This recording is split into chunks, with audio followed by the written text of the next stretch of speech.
Mehdi Djoma est à Paris pour une visite de 2 jours. Il a rencontré tout à l'heure le Premier ministre Manuel Valls. La Tunisie qui connaît une accalmie après des mois, vous le savez, de crise politique. Mais le pays a un vrai défi économique à relever. On va en parler tout de suite avec vous. Nida Louerfeli, bonsoir. Vous êtes le porte-parole du gouvernement tunisien, mais vous êtes également chargé des dossiers économiques auprès du chef du gouvernement tunisien. Tout d'abord, ma première question, qu'est-ce que vous attendez de cette visite en France ?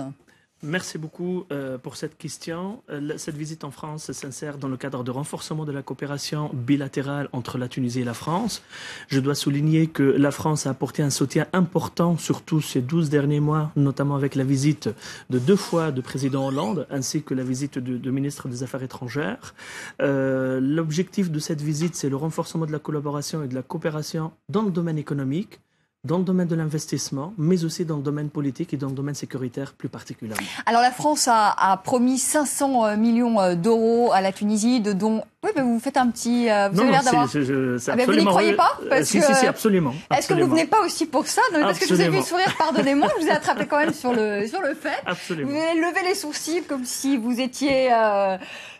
voilà, un peu sceptique sur ce don et presse, 500 millions donc d'euros. Est-ce que vous êtes venu en France pour être certain de récolter cet argent? C'est aussi ça la visite, l'objectif? Absolument, absolument. Mais c'est pas ça le principal objectif. C'est pas de recollecter l'argent. C'est pas de recollecter l'argent, mais en tout cas, on a des coopérations assez approfondies avec la France. La France, c'est notre premier fournisseur, c'est notre premier client, c'est notre premier partenaire commercial et économique.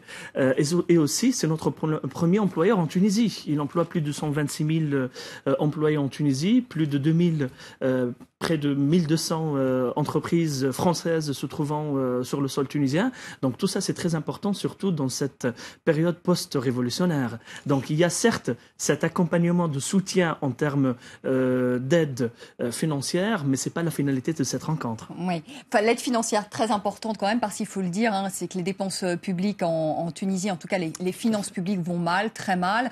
Alors vous avez quand même un taux de croissance qui tient un peu la route, quand même 2,5-3%, je crois. Mais il y a eu un sacré dérapage des finances publiques. Pourquoi vous en êtes là aujourd'hui? Parce que ce qu'il faut dire à nos téléspectateurs, c'est que l'État tunisien subventionne notamment des produits alimentaires de base, le gaz, l'énergie, voilà tout ce qui est le domaine de l'énergie. Alors qu'est-ce que vous allez faire? Est-ce que vous allez être obligé de faire un plan d'austérité? Non, je ne dirais pas un plan d'austérité, mais plutôt un plan de relance économique et de développement de l'investissement privé. Ce qui s'est passé après la Révolution, c'est qu'on s'est beaucoup occupé des problèmes économiques, plutôt des problèmes politiques, et on a oublié les problèmes économiques. Et aujourd'hui, les problèmes économiques ne nous ont pas oubliés. Par conséquent, ce qui s'est passé rapidement après la Révolution, nous avons un modèle économique initial avant la Révolution qui avait une mauvaise répartition de la richesse ou des zones défavorisées. Et après la Révolution, c'est accompagné par une remontée considérable de la caisse de la compensation qui a été multipliée par 3. Alors pardonnez-moi, c'est quoi la caisse de la compensation? La caisse de la compensation, c'est la subvention que donne l'État pour subventionner et compenser les produits de base, notamment les produits alimentaires, mais aussi le gasoil, le gaz, l'énergie, l'électricité. Mais est-ce que vous allez couper ces subventions? Non, notre objectif, je terminerai juste sur ce modèle, et donc ce modèle économique post-révolutionnaire qui a développé aussi une augmentation de la masse salariale de près de 40%. Donc un modèle économique qui est non vivable aujourd'hui et non soutenable. Face à cela, nous avons de l'investissement qui s'est stagné. Donc qu'est-ce qu'il faut faire aujourd'hui? C'est l'objectif de ce gouvernement, au-delà même d'atteindre les élections. Il a pris le chemin le plus difficile, qui est le redressement et la relance économique, qui est l'investissement privé, qui doit être le pilier, le moteur de l'économie tunisienne, mais aussi des réformes principales et des réformes structurelles. Ces réformes, notamment celles de la compensation, celles de la subvention, mais aussi il y a les réformes bancaires, les réformes fiscales et aussi la réforme. Qu'est-ce que vous dites aux investisseurs français pour qu'ils reviennent dans votre pays? Parce que souvent, ils ont des craintes aussi liées à la sécurité aujourd'hui, même si le gouvernement tunisien a beaucoup fait et combat notamment le terrorisme. Qu'est-ce que vous dites aux investisseurs français pour qu'ils viennent en Tunisie, justement? Je dis tout simplement, comme l'a dit le chef de gouvernement, que la Tunisie aujourd'hui a choisi d'avoir la démocratie, et une jeune démocratie. Donc c'est une start-up.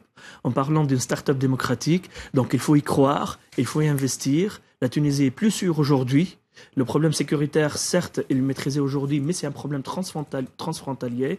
La Tunisie est un pays d'accueil où on incite effectivement à investir, où on a la valeur ajoutée, la valeur économique, la chaîne de valeur, de la colocalisation.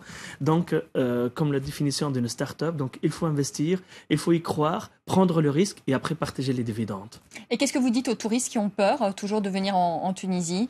Encore une fois, la Tunisie est un pays sûr aujourd'hui. Notre objectif, c'est d'atteindre, en termes de la saison touristique, de plus de 7,5 millions de visiteurs, donc de touristes.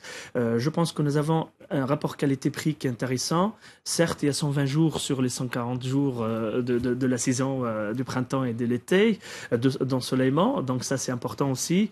Mais le plus important, c'est qu'il y a la qualité. Vous dites aux touristes, n'ayez pas peur. Absolument. Voilà, vous pouvez aller sur les plages en bikini, vous baigner.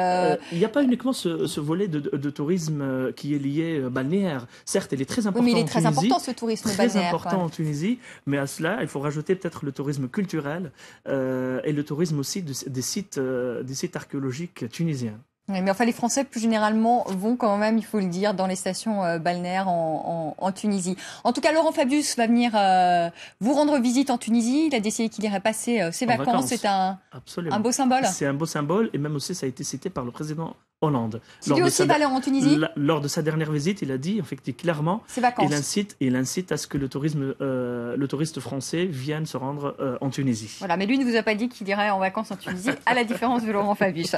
Merci beaucoup, Nidal Ouerfeli. Merci infiniment d'être venu sur le plateau de France 24, porte-parole du gouvernement tunisien, je le rappelle, et chargé auprès du chef du gouvernement tunisien des affaires économiques. Merci. Merci beaucoup.